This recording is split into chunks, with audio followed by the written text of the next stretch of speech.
you think some stories are invented to hide something real? What if I told you that one of the most terrifying disappearances in American history was never solved because the truth was too disturbing to release?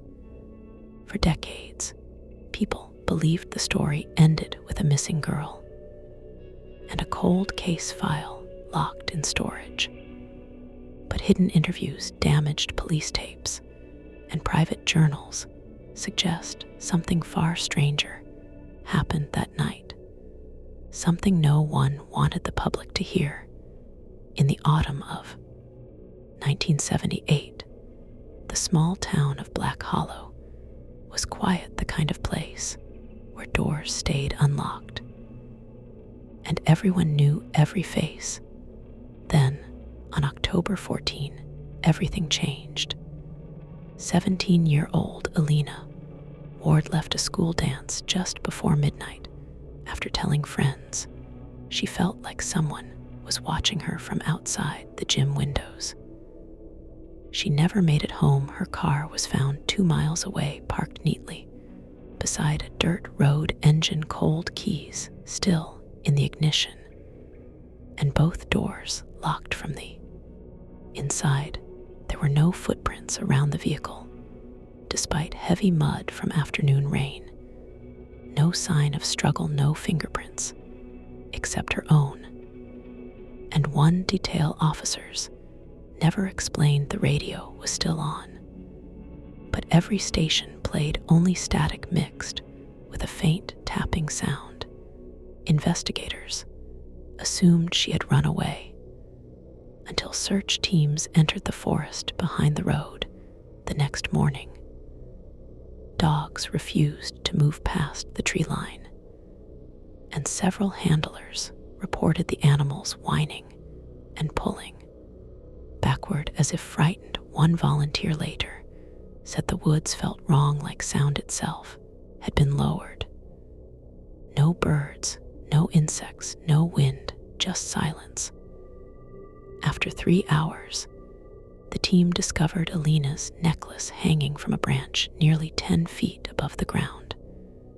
Directly beneath it, the soil was untouched. No ladder, no broken bark, no tracks. The discovery was omitted from the first newspaper report. 3 days later, Sheriff Martin Hale announced there was no evidence of foul play and suggested Alina may have left willingly.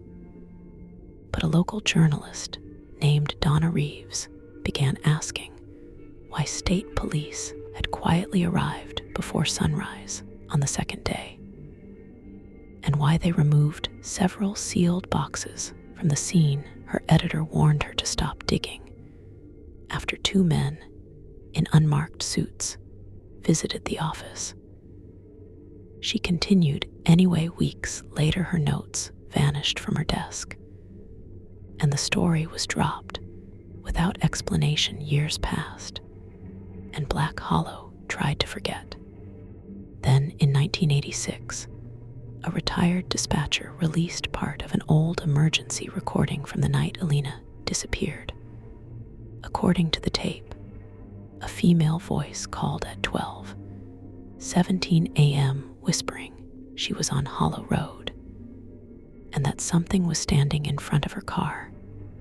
When the operator asked for a description, the caller stayed silent for several seconds, then said, "It looks like me." The line ended with sharp interference, and a scream, too distorted to identify officials, claimed the tape was fake, yet internal logs confirmed a call came from that area at the exact time. Former classmates later admitted Alina had been speaking for weeks about seeing herself in reflections that moved a second too late, mirrors, windows, dark television screens. She told one friend that sometimes the other version smiled before she did. No one believed her because she laughed when she said it. After the disappearance, strange incidents spread through town. Several families near Hollow Road reported knocks on doors after midnight, but no one outside. One house found muddy handprints on an upstairs window, despite no ladder and no porch roof below it. Streetlights failed repeatedly whenever anyone mentioned Alina's name during interviews. A priest from a neighboring county was called privately to bless the ward home, but refused to discuss what he saw inside. All he would say later was some doors should remain closed once opened.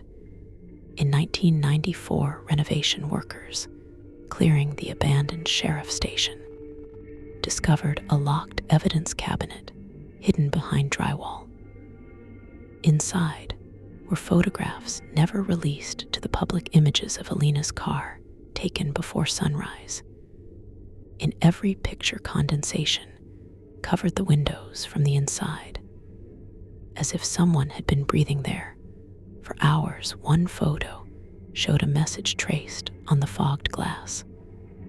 "Let me out." Handwriting experts could not match it to Alina because the sample was partially smeared, as though written with trembling fingers. The cabinet also contained a handwritten memo from Sheriff Hale marked "Destroy" after reading. Its stated subject was recovered at 3:42 a.m., but was not the girl who went missing. Identity uncertain, behavior imitative, avoid direct eye contact. No further explanation followed, and the final page was torn away. Hale died in 2001 and never answered questions. His family said he woke screaming for years, saying she came back wrong. 2012, hikers deep in the Black Hollow forest found the remains of an old ranger cabin not marked on any maps. Inside were dozens of scratched symbols on the walls, and a rusted mirror nailed over the only window. Behind the mirror, police found strands of hair matching Alina's mitochondrial DNA, according to leaked lab notes that were later denied. No body was found, no clothing, no bones, just the mirror, and a smell one officer described as wet earth and burned metal. The cabin was demolished within 48 hours for safety reasons, though no public danger was listed. Today, Black Hollow still exists, though many roads have been renamed, and Hollow Road no longer appears on some digital maps. Older residents avoid discussing October 14, and newcomers are told the woods are private land. But every few years, someone reports seeing a young woman near the tree line late at night, wearing clothes from another decade. She never speaks, she only watches with a tilted smile. And if approached, she steps backward into the darkness without making a sound. The most unsettling detail came from Alina's mother shortly before her death. She claimed that 3 nights after the disappearance, someone knocked on the front door at 2:11 a.m. When she opened it, Alina was standing there soaked in mud, smiling gently. Her mother reached to hug her, but stopped when she noticed their family dog hiding under the table, shaking violently. Then the girl on the porch asked in a calm voice, "May I come in?" Mrs. Ward closed the door and never opened it again. If this story disturbed you, remember, some missing persons cases stay unsolved because there was nothing human left to find. And if you ever see your reflection smile before you do not look back immediately. Some things wait for recognition.